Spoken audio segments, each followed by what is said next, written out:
What's going on, everybody? Welcome back to the DFS OGs podcast presented by FanDuel, talking everything in week 8. I am your host, Beer, as always, joined by my boys, Notorious and Head Chopper Noto. We're glad to have Noto here. I mean, it's a Wednesday night in the NBA. This guy's got to write like 58,000 words, Chop, and we're just sitting here chopping it up. Well, this guy's working hard behind the scenes, carves out time for us to come in and talk football for an hour. No, the hardest working man at Rotogrinders. How we doing, buddy? Yeah, doing good. It's definitely a grind. I wouldn't change it for the world, but yeah, some of these slates, man, they're rough. 10 gamer tonight, and we got a new feature in the grind down for NBA if you guys want to check that out. So staying busy, but it's good, and looking for a bounce back week after a pretty disappointing week. What was it, 7?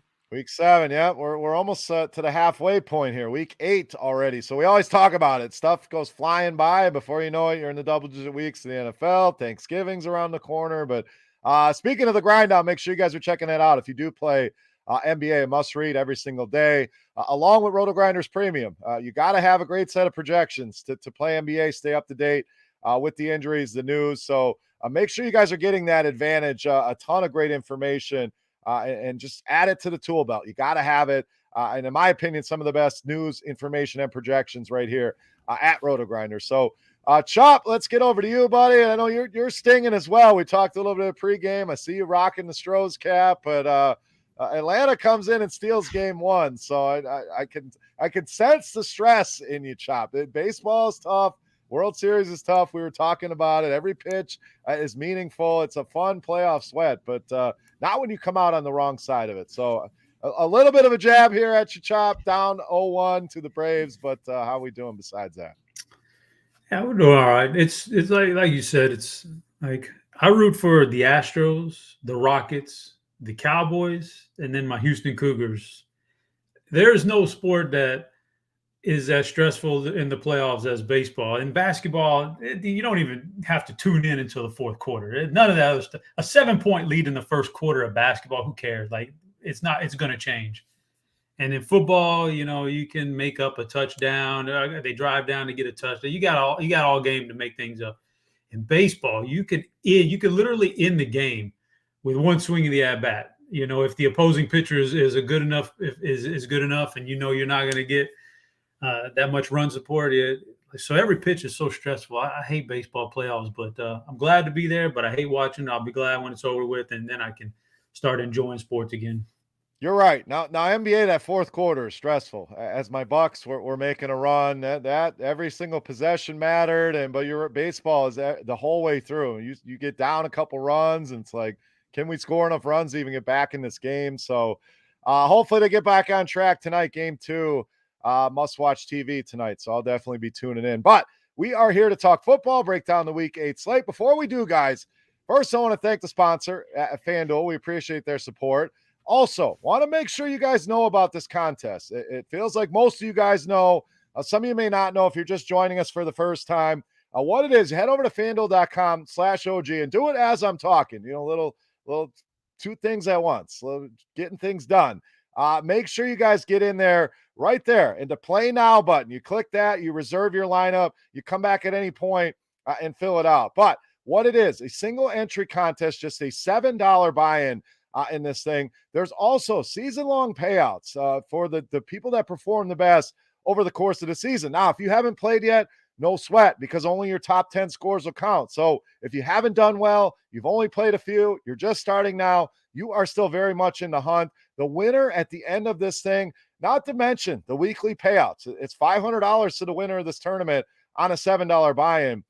The winner of this thing is going to walk away with $5,000 in additional money. So we'll take a look at the season-long leaderboard here, a fun contest that mixes weekly single entry with a season-long component. Top 10 players are all going to win cash.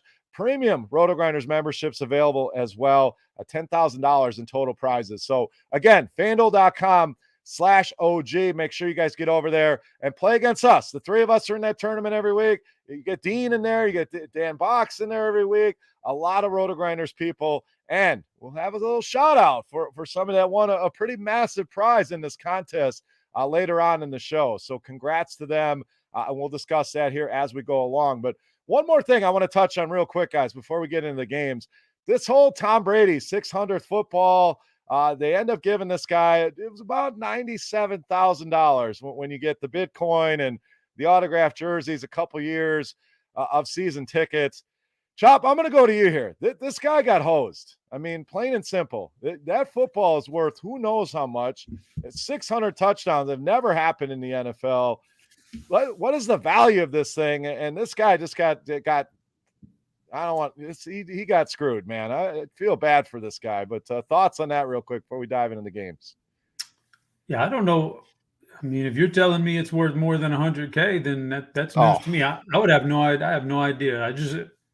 He's broke so many records. It just feels like it's just another number, like 500, 600. There'll be a 700 maybe. I don't know. So if you're telling me it's worth a lot more than that, then maybe he should have held out for some more. But first of all, he lost all his leverage when he gave it back right away. You got to hold on to it until, like, you got to say, I want Tom Brady out here to ask for this ball. And then you hit him up. But I saw the whole thing. Yeah. But I don't know. I mean, I guess you also got to be a nice guy. Maybe karma will come back and get you in a good way if you're, it's not like he earned the football. Mike Evans kind of just picked him out randomly and gave it to him. So it's almost like you show up for the game and you got a free 97K worth of stuff because you weren't owed anything.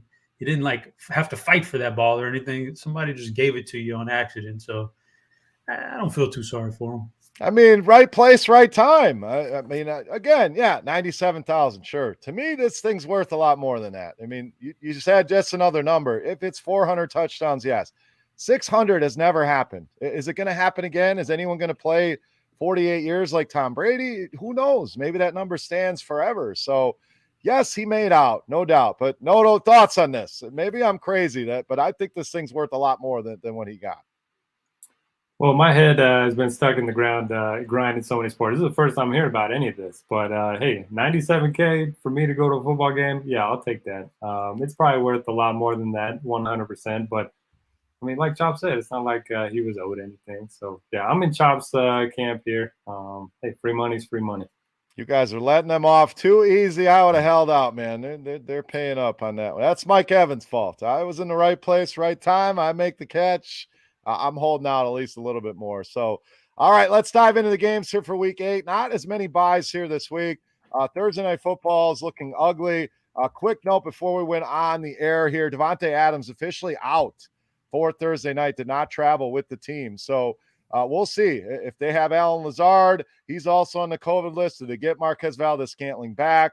That one could be ugly. Although Green Bay 6-0 in their last 6 without Davante Adams. So just something we wanted to note. On Thursday, we'll have you covered at Rotogrinders. I know Chop's doing a great job with these showdown videos for all the island games. And we'll have you covered top to bottom with projections, articles, and, of course, that video. So just wanted to squeeze that in there. Chat, we want to hear from you as well. In fact, we already have people on my side here in this debate. Help get to 1K, said facts. I'm not giving the ball back. I'm with you, Chop. The karma thing, the nice guy thing, I'm all about that. But sometimes, you think about the other end, like an investment for my kids or, something like along that line. So I'm glad I got somebody on my side here. So we're 2-2. If you guys want to weigh in on that debate or anything else here in the NFL, you have questions for any of us, please sound off in the chat, and we'll get to as many of them as we can here. But, guys, let's jump in here. First game for week 8. We got Pittsburgh and Cleveland. Cleveland -3.5, 42.5 on the total. All these lines will come to you courtesy of the FanDuel Sportsbook. So, Derek, let's start with you here. Cleveland, the story last week, Dearness Johnson looked amazing in that game. Well, now we get the return of Nick Chubb to that lineup. Pittsburgh side of things, coming off a bye here, so should be fresh. We know Juju Smith-Schuster will miss the remainder of the season, but kind of a low total here in division game, Derek. How is this one playing out? 42 does not scream stackable or grab a bunch of pieces in DFS. Yeah, certainly not a game that I'm looking. Cleveland side just waiting on injuries. I mean, oh no. I think I'm just cutting out a little bit. I wasn't on mute though, so props there. But yeah, Cleveland side just waiting on injuries. If Chubb ends up being active, I think he's at least interesting. This offensive line, one of the better ones in the NFL. They're playing at home, they're favorites, so I'll have interest in whoever starts at running back if it's D'Ernest Johnson. Even better because he's $1,300 cheaper than Chubb on FanDuel, so I like that. Passing game, I'm just going to avoid it for now. I've been avoiding it pretty much all season. I don't think that's going to change here. And then Pittsburgh side, we basically just had Najee Harris as the one guy that we could count on each and every week. I think Deontay Johnson is interesting, but really low total. Claypool's always got that, deep upside. But for me, I don't love this game as a whole. And I'm going to take Pittsburgh just because I think it's going to be, field goal either way. And if I get that extra half a point in there, I'll take Pittsburgh. All right, other news in this game, Jarvis Landry did not practice today. No Donovan Peoples-Jones either. So, again, could open up more opportunity. But, Chop, who's taking advantage of it? Certainly it's not Odell Beckham. He just not been great this season. So, super cheap across the industry. I think that will have a lot of people looking at him. I don't like a lot either from this game. I think D'Ernest Johnson has earned himself a role. Maybe he plays a Kareem Hunt role, but you're risking it there with Chubb back. I am interested in Najee Harris just because of the volume, but the price is up. Chop, anything here? It just doesn't seem like any standout plays. Feels like a game you can comfortably cross off and feel okay about it. Yeah, I don't think there's any standout plays, and it's really hard to analyze Cleveland with not knowing all the injuries for sure going in there with that wide receiving core, and even Mayfield. I'd like to know, how does he feel a little bit? I want one of those practice updates. How does he feel? But I mean, Cleveland walked in there last week with a veteran quarterback, old guy doesn't have much left in the tank, and no guys in their backfield. And they sat there and smoked a Denver team that is not bad. They're not good, but they're not bad. So that's all because of the offensive line. That just goes to show you. And so, yeah, there's no standout DFS plays. And I would say that as far as what I would lean to right now, that's a really tough one, man, because I just get these images of Cleveland and how they smacked around Pittsburgh last year. And I can't get it out of my head. I wish they were healthier, and I wish I knew what was going on there. I can't do it. I can't pull the trigger on them, so I'm just going to take the under here because it feels like Cleveland's path is to grind on the ground with that offensive line, and I guess I don't really trust Big Ben, so I'll take the under. Why not? I am also on the under in this game. I think it'll be ugly. I mean, it's a very low number. Always ones you feel nervous about betting that under, but this one I just don't like a lot. It's in division. These teams know each other well. Neither of these offenses have looked great. So under for me as well. And we'll update our bet as well. One of us had a pretty good week, but everybody was 500 or higher last week. So gave out a bunch of winners. So we'll update that towards the middle of the show. Next game for us. A little bit better here. Carolina and Atlanta. Chop Atlanta -3 here at home. Total at 46. So we saw Carolina struggle once again. Sam Darnold looked awful in that game in his return to New York. Yes, it was against the Giants, but clearly we're seeing ghosts again in that game.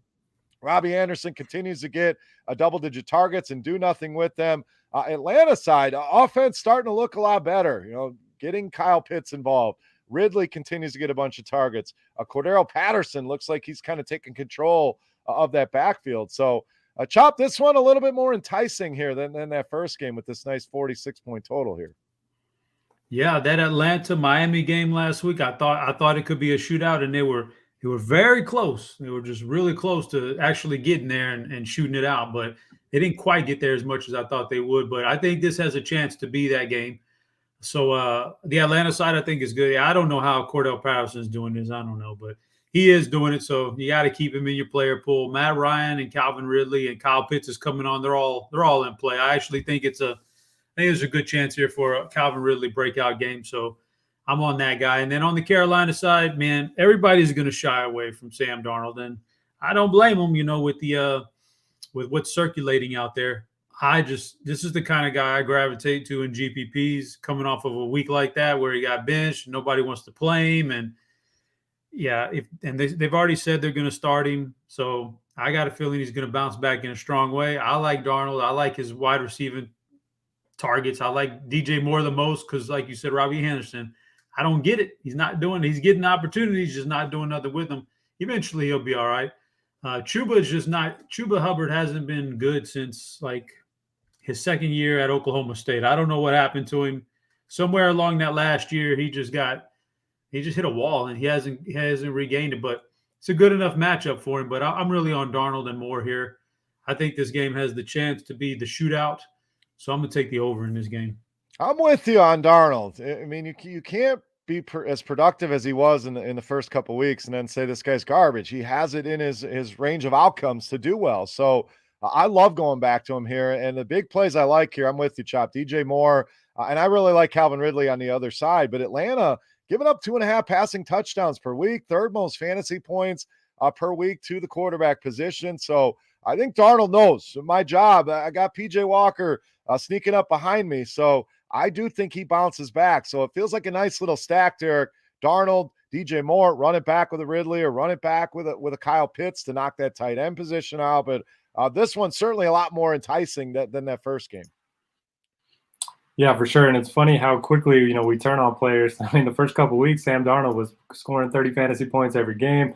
We were itching to get him into our lineups, pair him up with DJ Moore. So it's a great matchup. Atlanta, one of the worst teams in the NFL against the pass. They also give up a ton of fantasy points to quarterbacks and wide receivers. So love that side of the ball. I don't mind pairing him up with Anderson too, but for the most part, I agree with you guys, Darnold and Moore.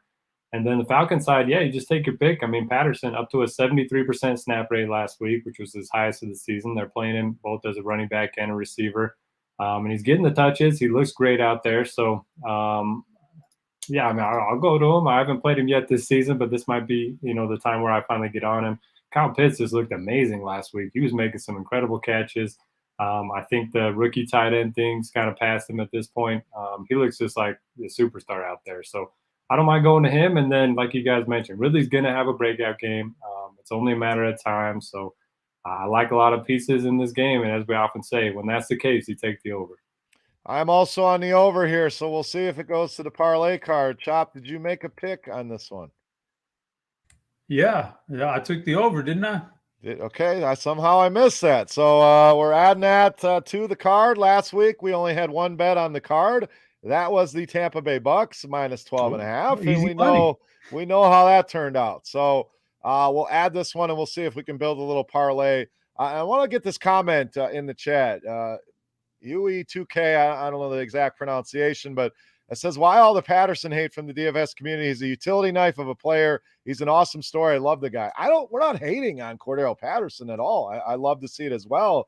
It's just very rare to see a guy suddenly after all these years in the league produce like this. So, and then not only that, but now you're buying at a high price. And when he was cheap and people were using him, that was different. Now, do you want to buy in at a more expensive price? It's no different than buying in on Bitcoin or stocks or things like that. Sometimes you just miss the boat. And I'm not afraid to admit I missed the boat on Cordero Patterson. It's a guy I like coming out of college, but never really lived up to it. So I definitely not hate, just kind of a shocking story. So next game, guys, we have Philadelphia and Detroit.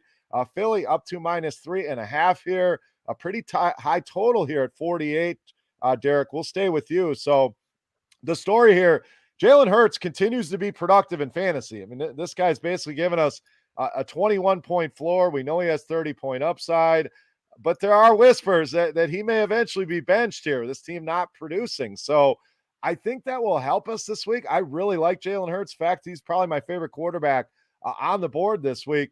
Compare him up with Devontae Smith. Compare him up with a Goddard. We know Miles Sanders going to miss this game. It was basically a split there with Kenneth Gainwell and Boston Scott. So a lot to parse through on the Philly side. Detroit side for me is easy. DeAndre Swift just continues to be productive here. No matter if they're in the game, out of the game, it does not matter.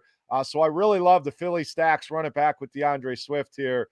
Derek, thoughts in this one? I think this one has shootout potential here in Philly and Detroit. Yeah, I love this game as a whole. Like you mentioned, Jalen Hurts, 20-plus fantasy points every single week that he's played a full game in the NFL. So even though the Eagles aren't winning, you just play Hurts every week. You don't think about it. You don't have to pair him up with anybody, but I really like Dallas Goedert. He's still pretty cheap across the industry. Obviously, Hurts is now in Arizona. Devontae Smith, I mean, he's like the king of unrealized air yards this season. So I think that could definitely come into play against the Lions, especially with the fast track in Detroit.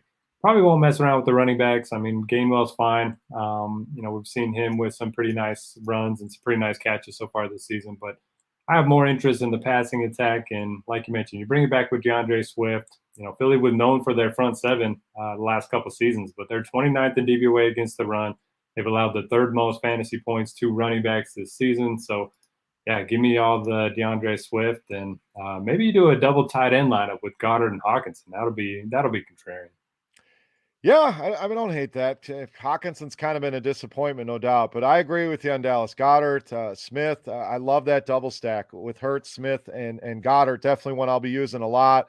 We had a shout out from Shlomo in the chat. Been a regular with us, so appreciate him checking in here.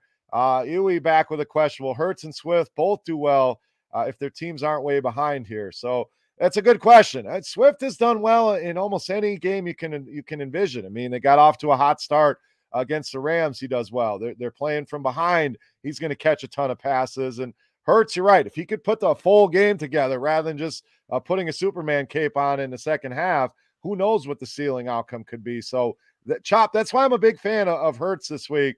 I think he knows he's got to get it going here. He's got to put a full game together. And what a better matchup than the Lions to really get that going. Yeah, it's a good game. Hurts is the one guy that when I go to do the lineup HQ, I don't necessarily set anybody to pair with him. I'm fine with running him out there by himself, and even in the big GPPs, he's just got so many ways to get there. So I'm cool with that. I really can't. If you're gonna put him with somebody, Devontae as a wide receiver is the guy. I don't know that I can trust Rager even in a shootout, or Quiz Watkins in a shootout.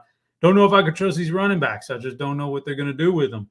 So the rest of these guys are a little bit shaky, man, besides Hurts and Devontae and even Dallas Goedert is on shaky ground right now. It's not like he's tearing it up even without Zach Ertz. So, Jalen Hurts just may not like to throw to him. Who knows? Who knows what that's like? I don't know, but it's not working right now. So that's tough. This game's got a lot of potential on the other side. DeAndre Swift is the guy, but I can't take a shot with Khalif Raymond or Amon-Ra St. Brown. They're just wide receivers are a mess over there. Jared Goff is pretty terrible.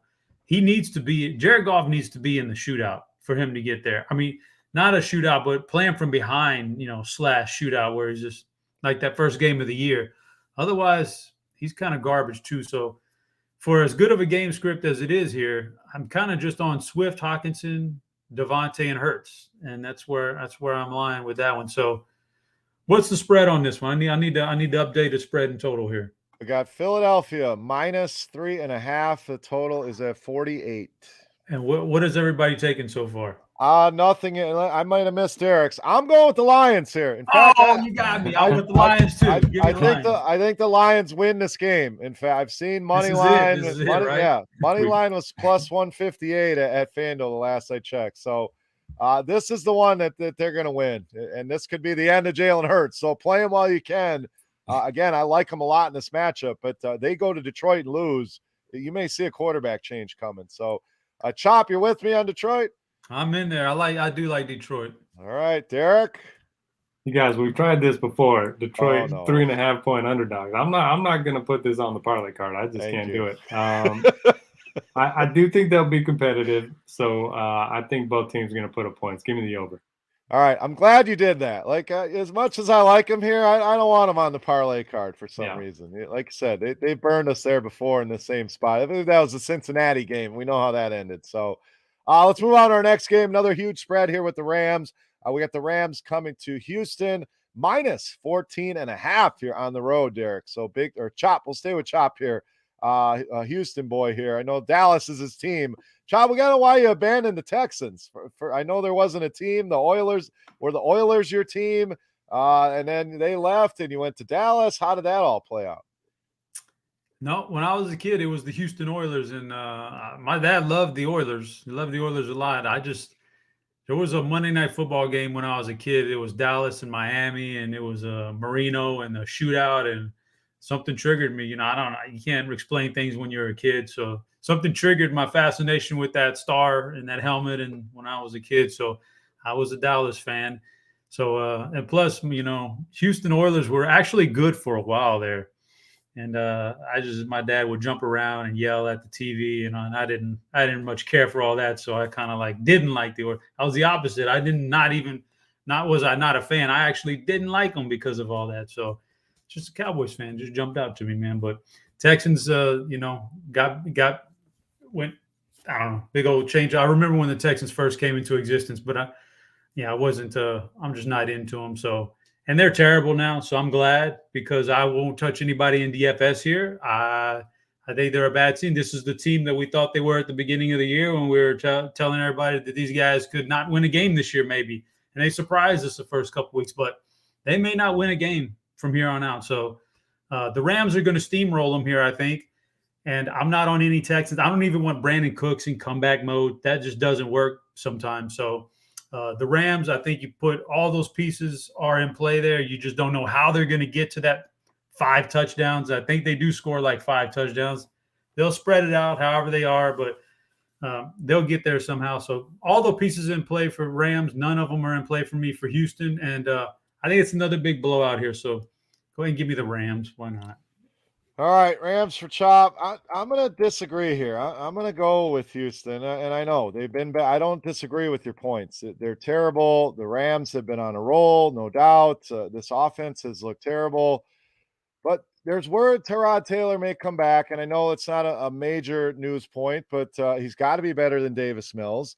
I do like Brandon Cooks in DFS. He's super cheap, and I know the worry is always Jalen Ramsey. Well, Jalen Ramsey's playing more of a linebacker safety type role. He's not really shadowing people. So Cooks with Tyrod Taylor, very small sample, but 5 catches, 132 yards in week 1. We know they're likely going to be playing from behind, and he is that running back for me. On the other side, Derek, there's a million ways you can go here. You can stack Stafford, double stack him. I really like Darrell Henderson here in this one. I'm hoping people kind of bail a little bit after last week, kind of disappointed in a good spot against Detroit, but Houston pretty bad against the run as well. In fact, they've allowed the most rushing yards of any team in the NFL. So I'm going Houston with the points. I like Cooks. I like Henderson. In fact, I like that whole Rams offense. Derek, where do you come out on this one? It's got to be the Darrell Henderson bounce back week. I know he disappointed last week in a great spot, but he gets another one this week, like you mentioned. He played on 88% of the snaps, so he's going to get the bulk of the work for a team that's projected to score 30 points as 2 touchdown favorites. I love the spot for Henderson. I'll be playing him and a ton of it. Don't mind going to Kupp or Woods as one-offs. I don't think Stafford's going to have a big enough game to where you're going to need him in tournaments. I just don't see it unless Houston's able to put up a bunch of points. And I'm kind of agreeing with Chop on this one. I don't see much on the Houston side. I know, like you mentioned, Ramsey's playing a little bit of a different role, but I could see them shadowing Cooks with Ramsey in this one. He's really their only offensive weapon at this point. So, yeah, I'll be fading the Texans. And I will take – oh, this is ugly. Here, did you give a pick yet? Yeah, I'm going Houston plus 14.5. Chops on the Rams. Oh, yeah, you threw in the hook on me. I just thought it was 14. Oh, 14. Right, I'll give you, yeah, the 14. Yeah, if I'm taking Houston, I need that hook. 14.5. Okay. All right, give me the hook. Give me Houston. All right. Oh, no, I'm on an island. This is not good. You can rewind back. 14.5-point road favorite. It's ugly. Chop, when you go back and watch this on demand, you'll hear that hook in the intro of the game. So what wasn't a last second change on your focus on the Astros losing. I can't even think right now. And I'm getting called out on the chat. They're telling me I'm drunk. So I don't know if that's from my Lions money line pick or taking Houston here with the points or both. So and we had a question: who's the Eagles' backup quarterback?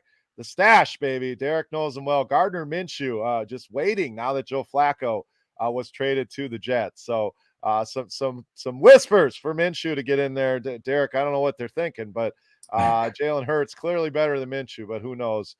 Moving on to our next game, we have Cincinnati. Speaking of the Jets, here they are, Cincinnati, up to 11.5 here.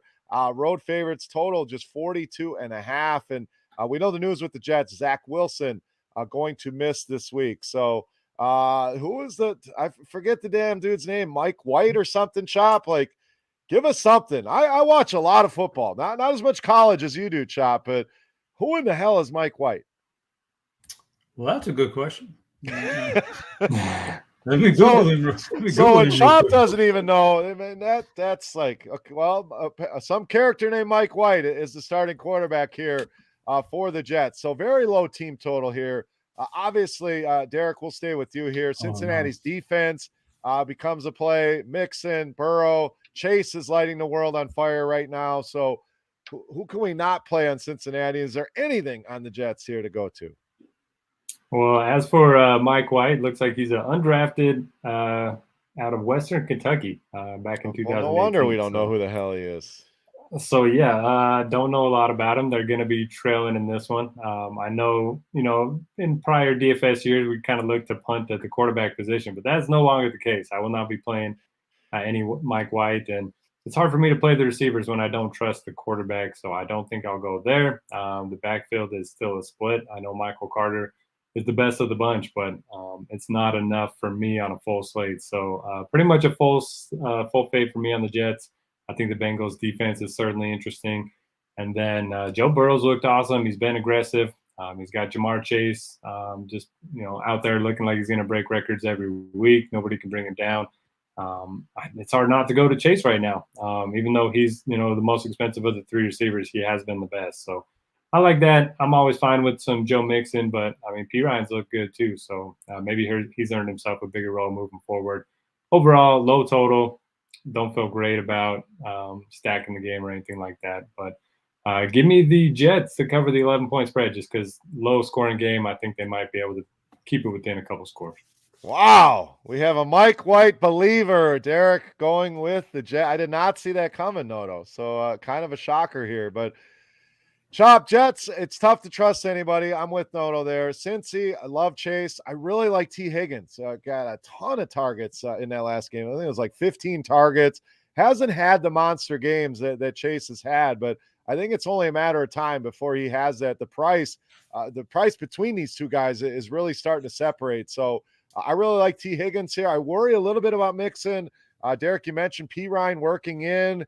He's not getting a ton of work in the receiving game. So I think it's mostly the receivers here for me, Chop, but I think T. Higgins, one of the better value plays this week. Yeah, I'm going to echo the no New York Jets for me this week. I'm out on that, and mainly because Cincinnati's really good, and the reason why they've got such a good record is, their offense is fine. Their defense has been surprisingly awesome, to be honest with you. So I don't want any piece of the Jets. On the flip side, I'm sure Cincy's going to score some points. How are they going to get there? It could be, they've done a lot of Jamar Chase so far, but these have been some pretty big games. This isn't necessarily one. I think they're not circling this one on their calendar. So this may be one of those T. Higgins games or a Tyler Boyd game. Get some of the other guys besides Jamar involved and keep them happy and things like that. So, I'm okay with going with those secondary wide receivers. Watching the game last week for the Jets, they gave up a lot on the ground. Like, it was pretty easy to run on them last week.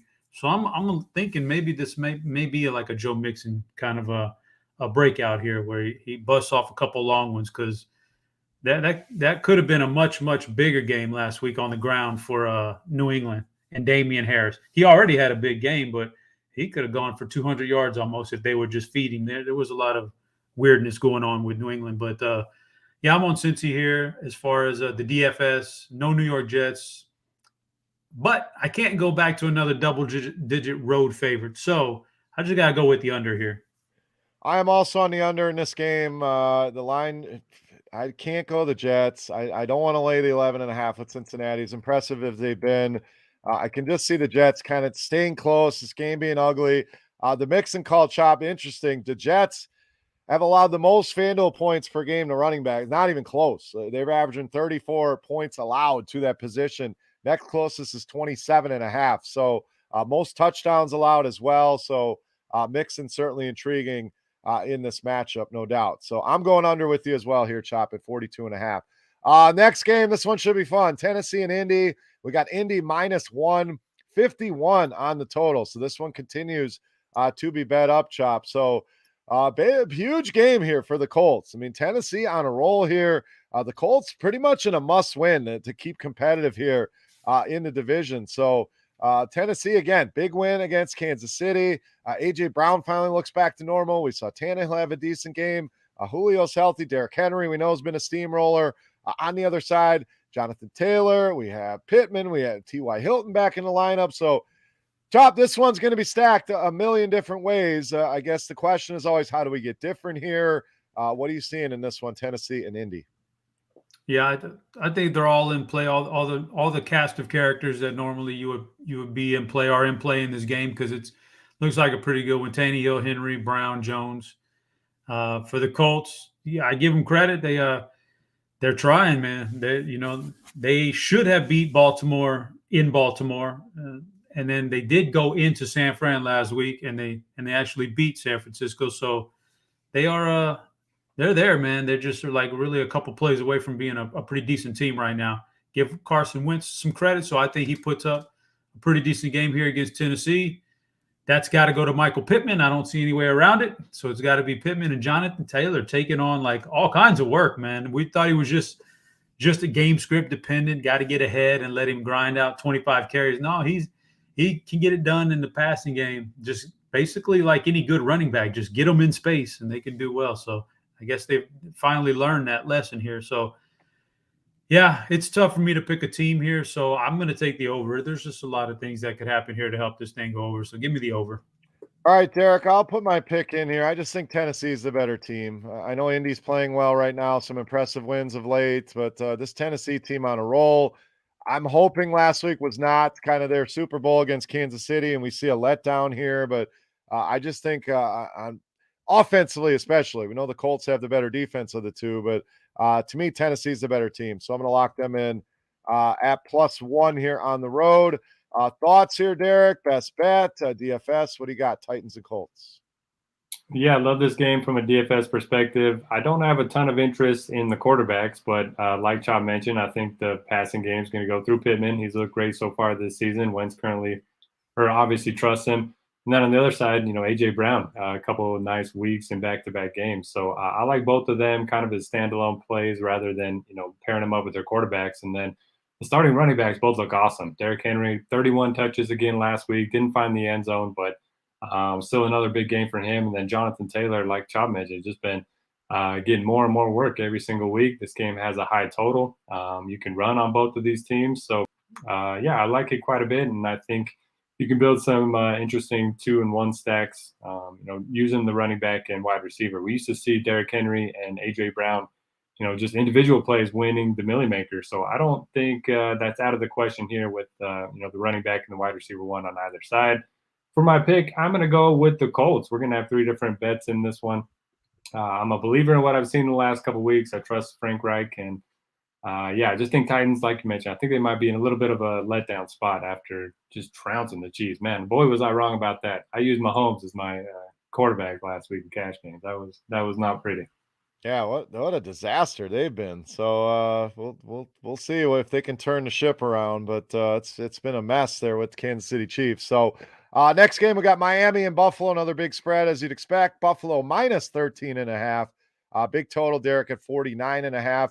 Buffalo should be well rested coming off the bye. Miami, we saw signs of life. They come up a little bit short in that game against Atlanta, but put 28 points on the board. Tua put some numbers on the board as well. Gesicki was good in that game, but do they have any shot here in Buffalo? We know this defense has been very impressive. Their team total sitting at just 18. Other side of the ball, again, Josh Allen certainly in play. Diggs, it's only a matter of time before he has a big game. You always have the Xavier Howard issue, but a lot of options here. Maybe even a Tommy Sweeney as a value tight end. So, Derek, 31-point team total. We almost have to have some exposure here to Buffalo. How are you getting in here in DFS? And what's your bet on this game? Yeah, it's a tricky one for me because I love the spot for Josh Allen, but a ton of respect for Xavier Howard. He's one of the few cornerbacks that I try to avoid whenever possible. Once he was announced as in last week, I kind of got off of Calvin Ridley, and he was bailed out with that 1-yard touchdown, but he held him to a very quiet game. So I'm having second thoughts on Diggs. Love Allen. Maybe this is a game where Emmanuel Sanders, has the big game, or Allen has that rushing upside. You don't necessarily need to pair him with anybody. And then the running backs, they're just tough to play on the full slate. It was showdown, something like that. You could play Moss or Singletary, but you just can't play him on a full slate with so many options. Miami side, I'll be keeping a close eye on Devontae Parker. If he's out again, I'll like Waddle quite a bit. I like Gesicki. Both of them have been playing well. Their offense, like you mentioned, looked pretty good last week. So that's kind of my thoughts on it. And, yeah, I'll take Buffalo to cover the big spread at home. It doesn't feel great, but I think they smash in this one. All right, Chop, let's get over to you. Same questions. Buffalo, are you concerned with Xavier Howard? Were you encouraged by Miami last week? Did they have any shot? Anyone you want to use in this game in a tough spot here in Buffalo? Yeah, I think I could use some of the Dolphins. They're in must win territory now from here on out. So I think we see their best effort. And Tua came back last week and looked okay, and I think he'll look okay. And again, and Jalen Waddle will be the preferred target. Mike Gesicki's fine. So yeah, I'm okay. We'll see what they do with the other receiver. If Devontae Parker comes back or not. The more weapons, the better for Tua. I'd avoid the running game here, but I think Tua, even if it's in catch-up mode, I mean, get down 3 touchdowns in the second half, and you got to just start going 2-minute drill the whole game. You can get there. So I like the passing game for Miami, regardless.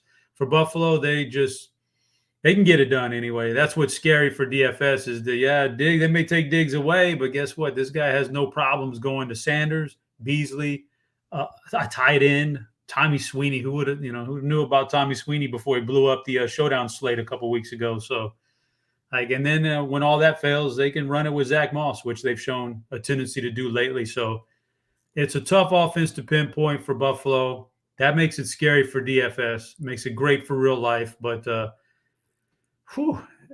Josh Allen might be a guy you can run out there without any pairing this week, so I don't mind that. But man, pick is tough. Yes, I hear you tiptoeing around this pick. You just keep. Who do you got, Beer? What do you talking. got? What do you got, Beer? I'm doing the same. I'm waiting. I'm trying to wait on you. I'm gonna go under. I'm gonna say the under here. Miami worries me. I think Miami's defense is not horrific, where maybe they slow Buffalo down a little bit. I just don't have a strong take on the spread here. Feels like that 13.5. They're trying to trick you into taking Buffalo because it's under 14. I really don't want to take Miami. I'm just going to go under here, under 49.5. Yeah, it's a tough one. I don't think I could put my pick on. I couldn't put my pick on Miami because there's too much stuff. But give me Buffalo, I guess. There's just too many ways they can score, and the Miami offensive line can get blown up, and who knows what happens then. So I'll take Buffalo, but not very confident in it. All right, let's update some stuff. Chop, you pull up the OGs contest while I pull up our standings in our bets contest. The three of us we're keeping track of all of these bets, and we have a little season-long bet going. So last week I mentioned everybody was 500 or above. So Chop, you checked in at 5-5 last week. I was 6-4. Derek, the big winner in week 7. 7-3. So well done on that. And that brings Derek up to a tie. Derek and I had 41 wins. Chop sitting at 38. So anybody's ball game here in the picks contest. Chop, you got a little bit of ground to make up, but everyone is still involved in it. As far as the OGs contest, last week, let's see. Let me pull this up. We had a winner of our contest, and that contest was simple. You add the Rotogrinders logo to your FanDuel, make that your avatar. If you win the weekly tournament, we were handing out a free year of Rotogrinders Premium, not a month, not a week, a year, over $1,000 in value. And that winner was double who in NFL. We don't know the exact. We try to each say that the pronunciation, so hopefully we're not messing it up. But if you're out there listening right now, you know that you won this contest. Even if you're not listening here, we hope you are. We hope you're all listening each and every week. Reach out to any of us or Rotogrinders on Twitter, DM, whatever it may be. But we want to get you hooked up with this free year of Rotogrinders Premium. So congrats to Double Who in NFL. We'll look at his lineup here, or hers. We'll look at their lineup here in a second. I want to shout out the top 5 as we always do. Minia Policia, I don't know, 5th place, 170.56. Congrats to them. Drummer, that might be Minneapolis Ace. I think I cracked the code there. Oh, there you go. Yeah, I mean, that was easy. Sometimes I was trying to read Spanish there. Minneapolis Policia. Minneapolis Ace. Well done, Chop. Thanks for the assist there. Drummer 1676 took 4th place for $75. Double _ JS took 3rd for $125. AS Plunda 7, $250 in winnings, 175.84. And again, Double Who in NFL 176.56, $500 in winnings, plus that $1,000 or more in Rotogrinders Premium for the year. But had the double stack, Stafford, Kupp, and Woods. Had DeAndre Swift and Damian Harris in that lineup. 2 touchdowns for Damian Harris. Big game from Chris Godwin and the Tampa Bay defense as well. And survived. Down games from Jacoby Myers, just 5 for 44. Tyler Higbee, just 5 for 46. So, guys, it shows you. You don't have to have a perfect lineup every time out. You can have a few duds in there. The double stack has been a popular way to go this year, and the results have kind of speaking for themselves. So, again, congratulations. Reach out to any of us or the people at Rotogrinders will get you hooked up with that free year of Rotogrinders Premium. That promotion is ending. We're going to try to come up with some more stuff here throughout the contest, but make sure you guys are a part of this. You do well, we'll shout you out as well. Chop, we have that season-long leaderboard. Let's take a look at who's doing well there. Yeah, we got it. It's look at old Urinal Cakes made to move up to number 3, man. So he's on a roll. Love it. Urinal Cakes at 3. We got Bucks 9 in the top 5. Bregonia 4794. That's been one we've shouted out before. So still sitting in top the leaderboard. And again, it's not too late. Your top 10 scores out of 18 scores. Remember, we got 18 weeks this season. We'll count for this contest. So don't pack it in if you haven't started out well. Been some down weeks for me as well. I plan on climbing this leaderboard. I know Derek representing in that top 50 somewhere for us. So a fun contest. Again, $7 single entry. The season-long leaderboard. You can find all of this information, FanDuel.com/OG. It's a great way to come play with us, to talk some crap and support not only the show, but the sponsor of the show, FanDuel, as well. So that leaderboard over at FanDuel.com/OG. Chop, any other sightings you want to shout out here? Yeah, I'm looking for certain names. I don't see them, so that's good if I don't see them near the top. But there was a couple back here. Yisman's still up there. The double who NFL. Yeah, he just had that one big week this week, and he jumps up into number 21. So that just goes to show you, like, even if you haven't entered a game yet, you're still not behind anybody. You're still not behind the 8 ball. You've still got 10. As long as you've got 10 full weeks of games in here, you'll be all right. So you can jump in at any point and make a move here. So I don't see any big names. I'm looking around, but so far, I think it's wide open still, man. You can make a move with one big week right now.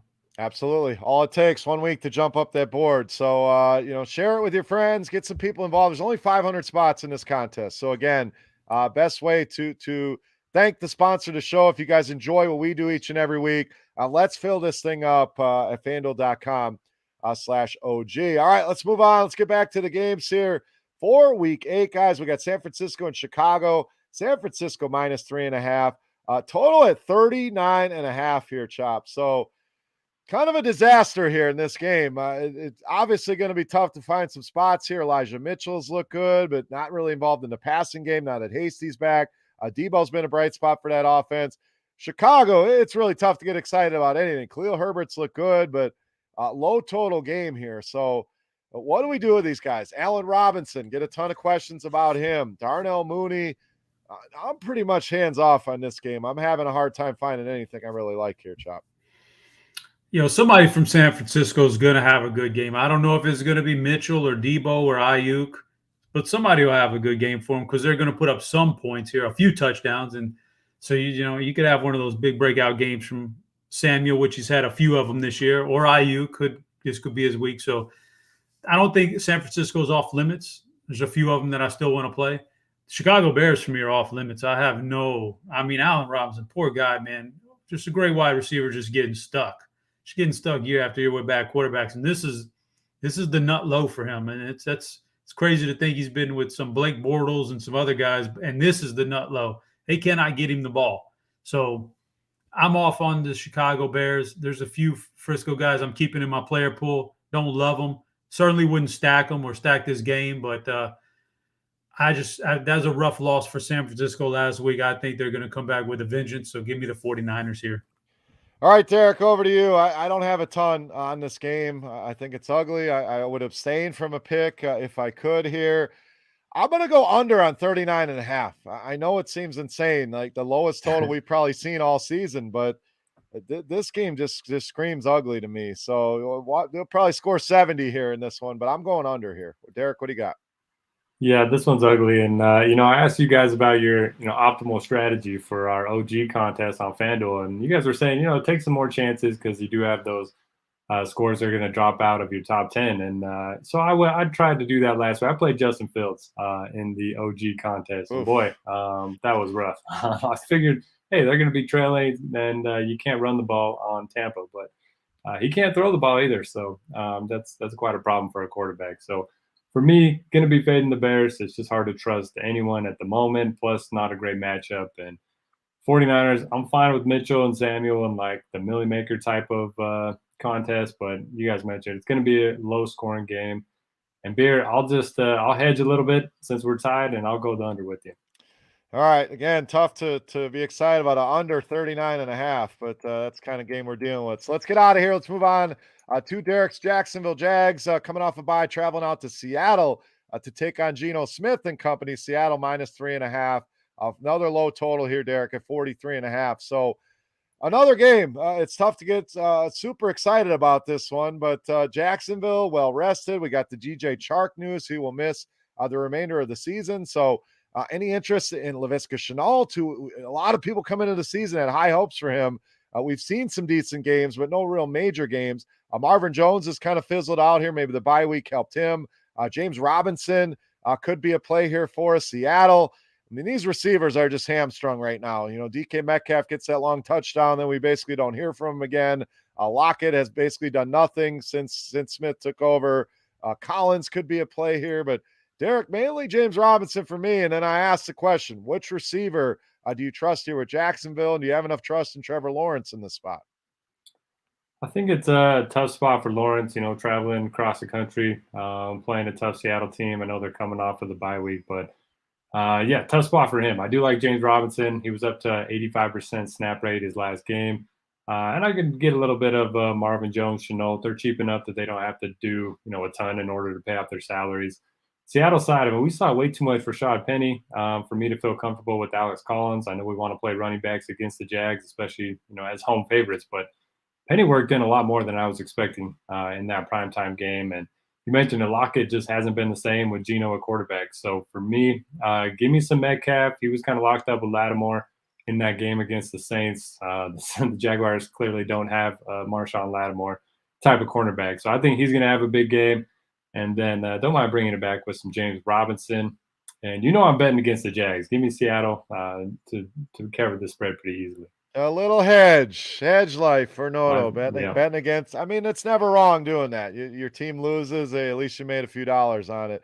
I'm going to go with Jacksonville here. I like them a lot with the 3.5 points. I just think the Seattle offense it's driven by Russell Wilson. You don't have him, it's going to hamstring everybody. So I love James Robinson here. I don't even hate the Jacksonville defense as a cheap play in DFS, but all Jags for me, Chop. I'm going Jacksonville plus the 3.5. So I'll turn it over to you. Jacksonville, Seattle. What do you got? Not in love with this game from DFS. That's for sure. I know Jacksonville's probably going to come out and be better. And a little bit more time here to sort things out. They'll be better than they have been, but still don't think it's very good. Seattle's just terrible without Russell, like you said. So everything's built on Russell, and they don't have him. And so it just doesn't feel good either way. It's a great matchup. The two guys that I am looking at in this game, the James Robinson is, I think there's a path there for him. And I actually have a little bit of respect for Alex Collins. I understand he's going to lose some work to Rashad Penny, but he still got 16 carries in that game on Monday night. And so this is definitely a much easier matchup than that was. And I'll pull his numbers up real quick. That last game, New Orleans is not a team you can run on. Look at the carries, 16, 20, 15 over the last 3 weeks. If you get anywhere from 15 to 20 carries against Jacksonville, that could be a 100-yard game right there. This is a much easier competitor. So I'm okay with Collins. I don't love this game in general, but I'll say that if I don't like it for DFS and the only guys I'm even vaguely looking at are running backs, you got to take the under. So I'm taking the under. All right, both these teams bottom 10 in FanDuel points allowed to the running back position. So both have been bad against the run. So James Robinson I really like. Chop, I don't hate the points on Collins. I do worry about Penny a little bit. So, but the running backs certainly in play in this game. All right, next game we got New England and the Chargers. Chargers sitting at -6, 48.5 on the total here, Chop. So New England coming off that beatdown of the Jets, they put 54 points on the board. The Chargers licking their wounds as well. They had that tough loss in Baltimore the last time we saw them. So they are coming off a bye, so should be fresh and rested here. So do the Chargers bounce back, Chop? I know there's a lot of talk of Chargers are going to the Super Bowl. The coach is the coach of the year, Brandon Staley. The Patriots made a statement last week, and it was against a bad team, but is this offense for real? I mean, can they go out to LA and get a win here in this one? So an interesting game, Chop. What do you got here? Patriots and Chargers. Yeah, I don't think they're for real, but I'll say this: I love a team coming off a bye week if they've got a smart coaching staff, and I think these guys, the Chargers, have a smart coaching staff. Clearly, what they've done in the first half has been a philosophy on defense of you're just not going to pass that much against us, but we're going to give up the run. Okay, so on the surface, that would lend itself to Damian Harris, who's actually been pretty good. And as long as you get on Sunday morning and you see Ramondre Stevenson is inactive like last week, you can fire him up. Otherwise, I'm probably not firing him up.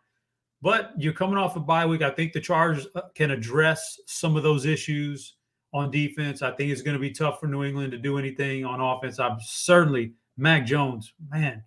I just can't get behind him for DFS. He's just too much of a game manager. He's overboard with game management. So I don't like the Patriots side of it. The Chargers coming off the bye. It's a very tough matchup, but I think you still have to respect Herbert and his wide receivers and Austin Eckler because they're just that good against anybody. It could happen. So they're all in play. Patriots or not. I think the Chargers steamroll this game, so give me the Chargers. I really like the Chargers here as well. I'm not buying that Patriots team, like you said. It's the Jets. I know we've had some comments help get to 1K. Was bashing his own team there in the comment section, and you can't help it. But I really like the Chargers here in this spot. And I think Mike Williams has been phenomenal. Keenan Allen remains too cheap. Eckler in a good spot. So all Chargers for me pretty much here, Derek. Putting them on the -6 and DFS. I like a lot of ways you can build the Chargers lineups here. So, Noto, what do you got here? Chargers, Patriots. Yeah, I agree with you guys. And I was actually watching Red Zone, and they cut to the Patriots, and the announcers thought that Jacoby Myers scored, but it was somebody else. So I thought that was pretty funny. The guy just can't find the end zone. And Chargers have very good secondary. And we know the Patriots, I mean, they're rolling out 3 running backs for 20+% of the snaps now. So I like Damian Harris as a player, but it's hard to trust them as, road underdogs here. So I agree with you guys there. And then the Chargers side, yeah, you can go Herbert and target the passing game. You could even play Eckler with Herbert, Mike Williams in a great spot. I prefer him over Keenan Allen, but you got to think Allen's eventually going to have a pretty good game here. So in agreement, I think the Chargers roll, and yeah, give me Chargers. All right, adding it to the parlay card. Chop, I missed your pick from Seattle, Jacksonville somehow. That was the under. Okay, under. All right, next game we got Tampa Bay traveling to New Orleans. Tampa Bay -5 point road favorites here, 49.5 on the total in this one. And Chop, I'm going to go to you here. I know you're a Jameis Winston guy, and we get a revenge narrative game here. His former team coming to town. So is Jameis in play? We know you can't run against Tampa Bay. You have to throw the ball. Now, his weapons obviously leave a lot to be desired. No Michael Thomas returning yet. So, you got Callaway and Kenny Stills and, guys like that you're throwing the ball to. But we've seen a lot of teams have success through the air against this Tampa Bay team. Chop, is this a Jameis Winston week here in week 8? I think it is. The numbers aren't great, but he's doing what they need him to do, what they're asking him to do to win games. He's creeping up over 200 yards, and he'll get you. Look at the touchdowns; they're like boom or bust. 5 or 4, or he's down to like 1 or 0. But I think this is a good game for him. I think this is a good matchup against a poor secondary. Yeah, I think there's some revenge there. I think his teammates know that, and his coaching staff knows that. And I think they'll give him some extra opportunities here.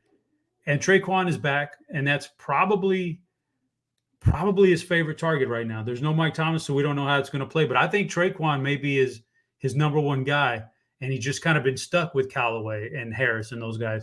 So I'm looking for Traquan to get a little bit more integrated here. So I like the passing game here. Kamara can always catch things out of the backfield. I get it. And then Tampa Bay, this is a tough defense. And I think Brady's going to struggle here. As good as he is, I think there's going to be some struggle for this offense because they gave him some tough problems last year in two of those games. So I think this one's a lot closer here than I think I'm going to have to go Saints here with these points. I'm taking the points and taking the Saints.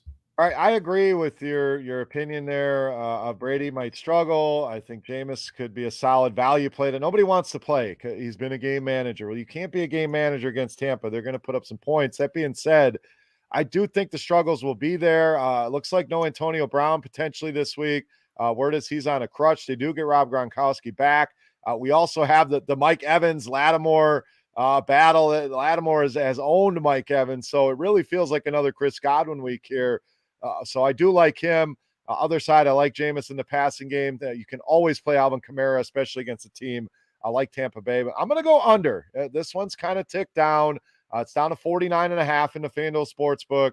I'm going to go under on this game. Derek, what do you got here? Tampa Bay and New Orleans. Tampa Bay side, give me all the Chris Godwin. You mentioned it. Mike Evans just gets shut down every time he faces Lattimore. So, Lattimore played pretty well other than that one long catch that he allowed to DK Metcalf last week. So, yeah, I think it's a great spot for Chris Godwin.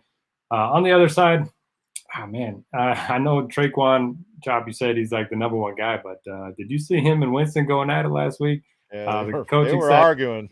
That's when you know they're like brothers, man. They're arguing like that. And then he's like throwing in passes, and Traquan's not even looking.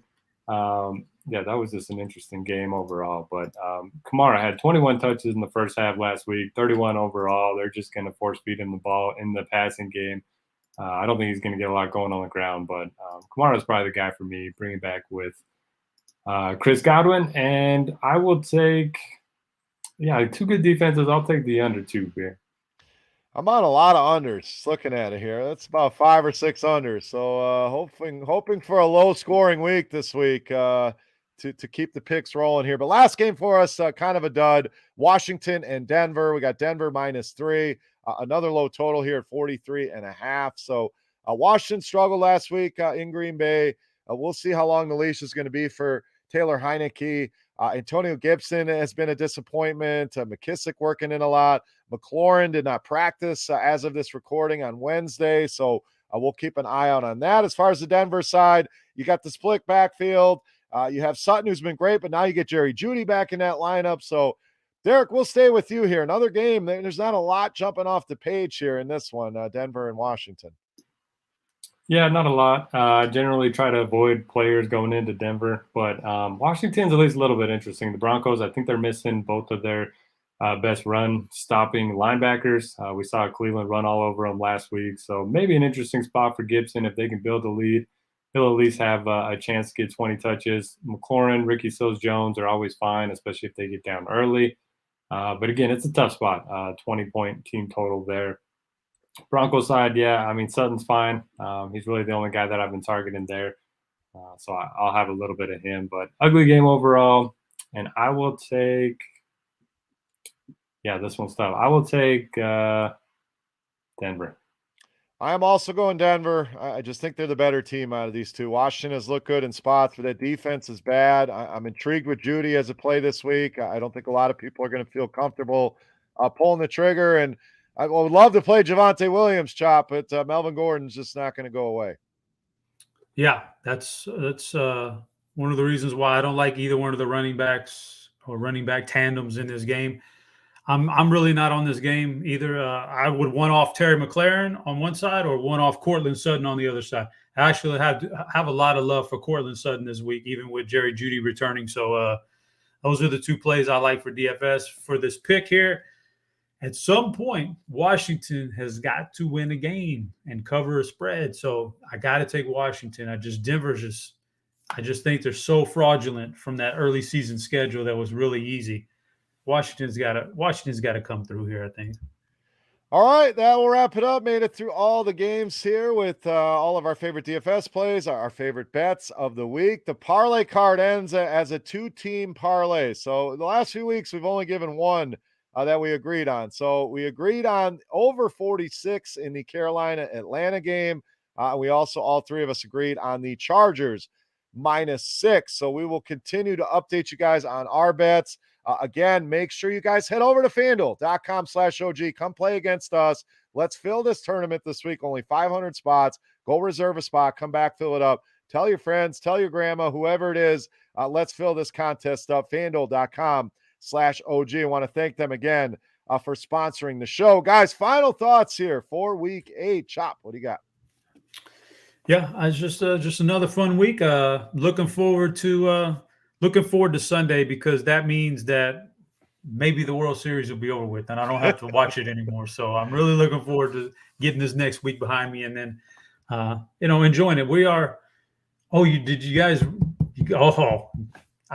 We can't take up too much more time, but Sunday, week 8 NFL happens to fall on Halloween. Yes. We didn't even get to talk about the adults dressing up in costumes and all that other good stuff, but maybe we'll do that some other time. But yeah, it's going to be a weird day, man. Halloween falls on Sunday, so it gets you watch you some football and then go and trick or treat with your family or something. So it should be fun. We will recap what Chop wore on Halloween on next week's show. You're looking at it. Spoiler alert. Halloween You're guy. looking at it. Big Halloween guy, Chop. If you've been with us throughout the years, you know he loves Halloween. So, we'll talk some Halloween next week. It is Sunday. I'll be walking around with the kids, Red Zone on the phone, and multitasking. So, always a fun day, no doubt. Derek, final thoughts for the people here. Halloween, week 8. What do you got?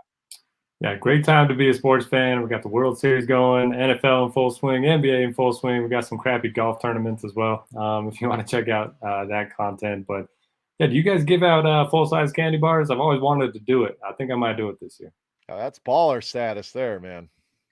That's above my pay grade, man. Yep. Just to see those kids' high grade faces light up. I want to try it out, but maybe only like 30 of them, and then give the rest of the kids some crappy candy. But you're going to be that guy. Everyone's going to go out and say, hey, there's full-size candy at Notorious's house. And by the time like the second wave gets there, and then you're handing out the minis, your house might get egged. So I would rethink that plan, man. You're either all in or all out. You're hitting Costco and grabbing a few boxes of the full size, or you're just going to minis like me. And I think the minis are the way to go. But you want to make a statement, that's the way to do it, no doubt. Full size. All right. What time is it acceptable to turn off all the lights and pretend like you're not home? Whenever you want. Whenever you're done. If that sun goes down, I'm out, man. That's it. Don't be knocking on my door. Lights off. That means stay away. So Halloween should be fun. Help get to 1K. Says leave a bowl in the front yard. That I remembered as a kid at the old Never take works. One bowl, man. No, yeah, but the first guy getting there is not taking one. That thing is gone, empty. There goes all your full size, and some kids having a hell of a day eating 10 full size candy bars. So that will wrap us up. Though went a little bit long this week, but we appreciate you guys for listening. Thank you again to the folks over at FanDuel for sponsoring the show. Congrats again to our winner for winning a year of free Rotogrinders Premium. If you want to get in on the action, FanDuel.com/OG. So for Notorious, for Head Chopper, I am Beer. We are the DFS OGs. Thank you again for listening. Good luck in your contest this week, and we'll see you next week.